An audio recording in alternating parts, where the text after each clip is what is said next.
ભરૂચમાં જોબ ચાર્ટના વિવાદને લઈને તલાટી કમ મંત્રી આક્રમક બન્યા છે। રાજ્ય તલાટી મંડળના આદેશના પગલે ભરૂચના 385 તલાટીઓએ 3 જુલાઈથી પંચાયત અને ગ્રામ વિકાસ વિભાગ સિવાયની તમામ વધારાની કામગીરી બંધ કરી દીધી છે।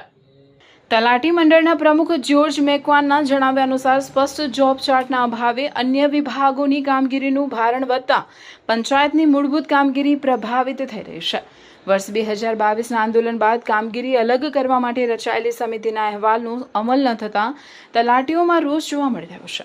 જિલ્લાના નેત્રંગ અને ઝઘડા સહિતના તાલુકાઓમાં તલાટીઓએ મામલેદારને આવેદનપત્ર પાઠવી મહેસૂલી કામગીરીથી દૂર રહેવાની જાહેરાત કરી સરકાર પાસે તાત્કાલિક યોગ્ય નિર્ણયની માંગ કરી છે। તલાટીઓના આંદોલનને કારણે મહેસૂલી કામગીરીને અસર થવા પામી છે।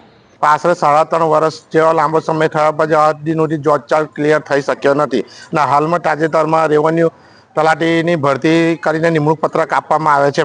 ગ્રામ પંચાયત લેવલ ઉપર તમામ રેવન્યુ કામગીરી તલાટી કમ મંત્રી કરે છે તથા અન્ય વિભાગની પંચાયત વિભાગ ઉપરની કામગીરીઓનું ભારણ પણ સતત વધી રહ્યું છે, જેના કારણે તલાટી કમ મંત્રીની પાયાની જે પંચાયતની કામગીરી પર વિપરીત અસર પડે છે, જેના ભાગરૂપે જરૂરી પત્ર વ્યવહારને રાજ્ય મંડળ દ્વારા સરકારશ્રીમાં કરવામાં આવેલા છે, પણ આજ દિન સુધી એનો ઉકેલ ના આવતા ગુજરાત રાજ્ય તલાટી મહામંડળ દ્વારા રેવન્યુના 1 થી 18 નમૂનાની કામગીરી સદંતર બંધ કરવાનો જાહેર આદેશ કરવામાં આવ્યો છે, જેને ભરૂચ જિલ્લા તલાટી કમ મંત્રીમંડળ દ્વારા ચુસ્તતાથી પાલન કરવામાં આવશે અને ભરૂચ જિલ્લાના તમામ 385 તલાટી કમ મંત્રીશ્રીઓ આદેશના અનુરૂપ રેવન્યુ કામગીરીથી અડગ રહેશે અને આ દરમિયાન ડિઝાસ્ટરની અને જન્મ મરણની કામગીરી ફક્ત ચાલુ રાખવામાં આવશે। એ સિવાયની અન્ય વિભાગની પરિસ્થિતિ જે આ સાથે સામેલ છે 1 થી 18 નમૂના મુજબની કામગીરી સદંતર બંધ છે અને આપના મીડિયાના માધ્યમથી સરકારશ્રીને અમને માહિતી અમારી અવાજ રજૂ થાય કે જેથી અમારી કામગીરીનો જોબ ચાર્ટ અલગ થાય તો પબ્લિકને પણ રાહત રહે